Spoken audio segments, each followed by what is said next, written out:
Hello everyone, it's Jen. Welcome back to another Heffy Doodle video. Today we are letting our imaginations run wild with this fun card featuring Pasta La Vista from the newest release. We're also going to stretch our stamps and use our stash, which is the Heffy Doodlers Challenge this month. I am using the Unbearable Without You, all the little crafty goodies that are in that stamp set. I'm using the little card from Beary Big Heart, and then I'm going to use the first part of this sentiment here from Super Dudes. I'm also bringing in the little desk here from the Lawn Fawn, You're Just My Type, to help me create my little craft room scene for my pasta. I did go ahead and stamp the heart in the jar. The jar is from the Unbearable Without You. And we're just going to do a little bit of coloring here. I just wanted to show you some of the color combinations that I used for this card. And I'm just going in here with my lightest C markers to do the white areas as well as the areas that I want silver, such as the top portion of the scissors and then the little steel portion on the paintbrush. I'm using C3, C1, C00, and then my colorless blender to blend that out. Now for the little markers that look like Copic markers, I did draw a little line using my Memento marker just at the top. So it looks a little bit more like a Copic where I can add the color of the marker to the top of the lid. I also drew in a little section of the paintbrush where I'm going to add some color to the bristles. So just going to create my desk here. I wanted my desk to look white, so I'm just adding some shading around the outer edges of the desk. I'm also going to add the darkest color to the tiny little legs under that right-hand side of the drawers. And then for each of the little drawers that pull out, I'm adding the shading to either side of that. My blender marker was running a little dry here, so it's not blending as well as I would have liked. I had to work at it a little bit, but definitely got it to work in the end. I will fussy cut out all of my images. There are coordinating dies available for all of the stamp sets that I'm using today. I just don't happen to have them. So now we can move on to some of the colors. And I am going to use this 3-color combination for the purple jar here that I'm going to have sitting on the craft desk. So my darkest marker is V15, my midtone is V12, and then I'm blending that out with the V01. And you can see here I'm adding some of that color to the tip of my paintbrush as well, and then on top of the little markers that I've colored to look like my Copic markers. I did find with the first coloring of the jar that I pushed back the shading a little bit too much, so I did go over that a second time and like how that turned out a bit better. I'm just going to color one of the pieces of pasta with you, but I did use the same color combination for all of the pastas.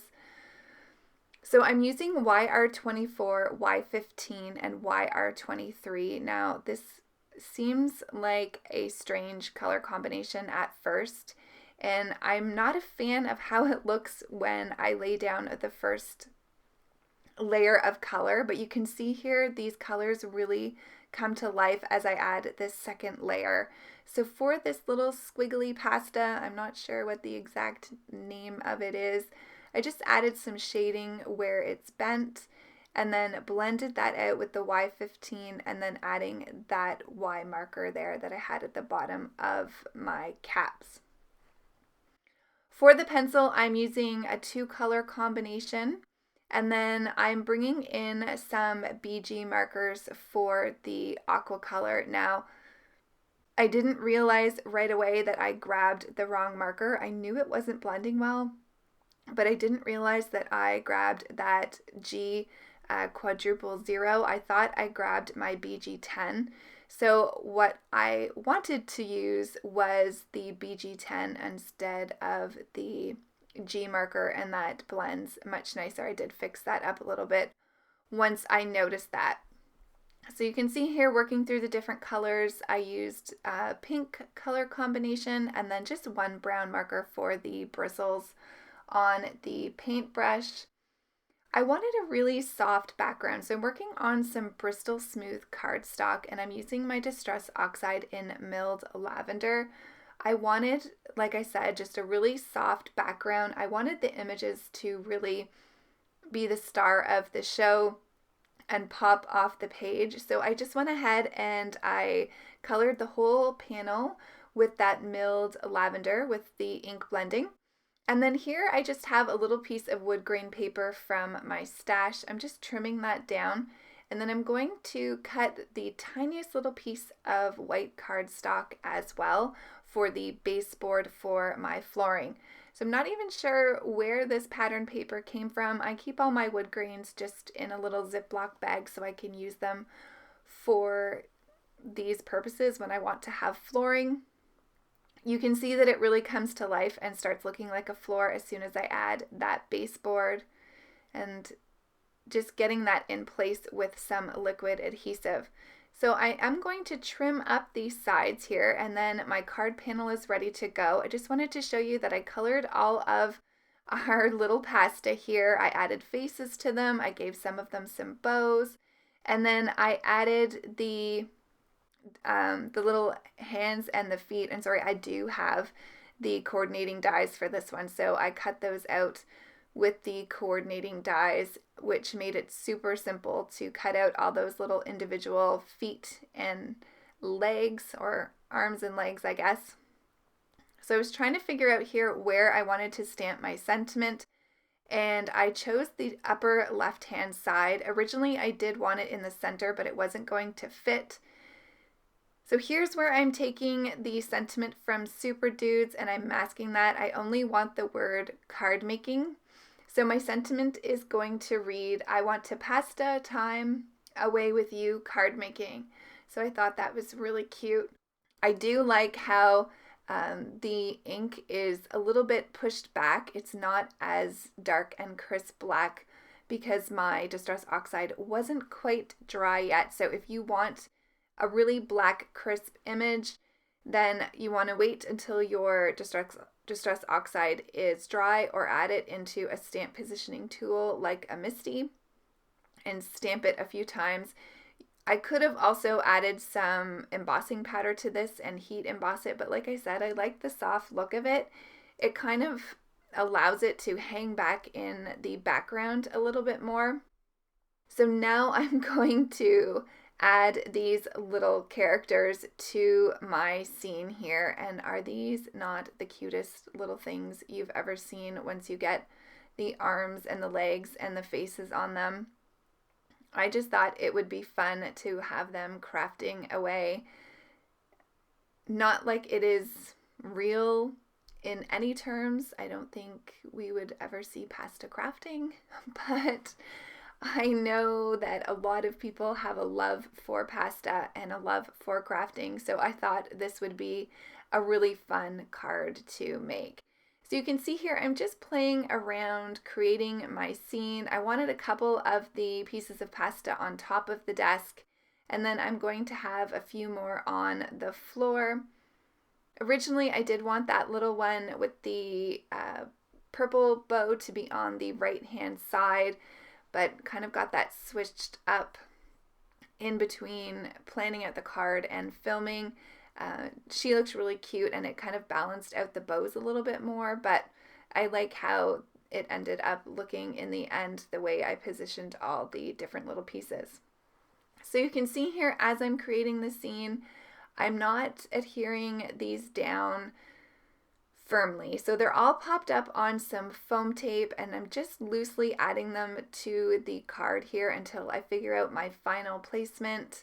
I did play around with this quite a bit and I kept this in just so you could see the process of creating a scene card and also just to give you different options as well. So now that I have these little cuties in place, I'm going to go ahead and I'm going to have them holding a whole bunch of stuff. So like I said, the card is from Berry Big Heart, And then all the other little accessories are from the Unbearable Without You stamp set, which is so stinking cute. I just want to make all my critters in a craft room now, crafting their little hearts out. So I've given some of them the scissors, others the paintbrush, and the Copic markers. I really wanted them to have something in both of their hands, just to make it look like they're having a grand old time crafting. So just going to add this little card here to the back of the card with the little girl pasta with her pink bow holding that. Now most of the images here I have popped up, but some of them that I wanted in the background I did not. So for example, that card that she is holding to the bottom left hand side is just adhered down straight to the card panel. Just going to add some glue behind their hands to ensure that nothing moves. And here is pretty much where I thought I was done with this card. And then you're going to see here in a second, I end up taking off one of the pieces of pasta and moving it around. So I guess the point of leaving this in is just don't be afraid to switch things up if you don't like the way something looks.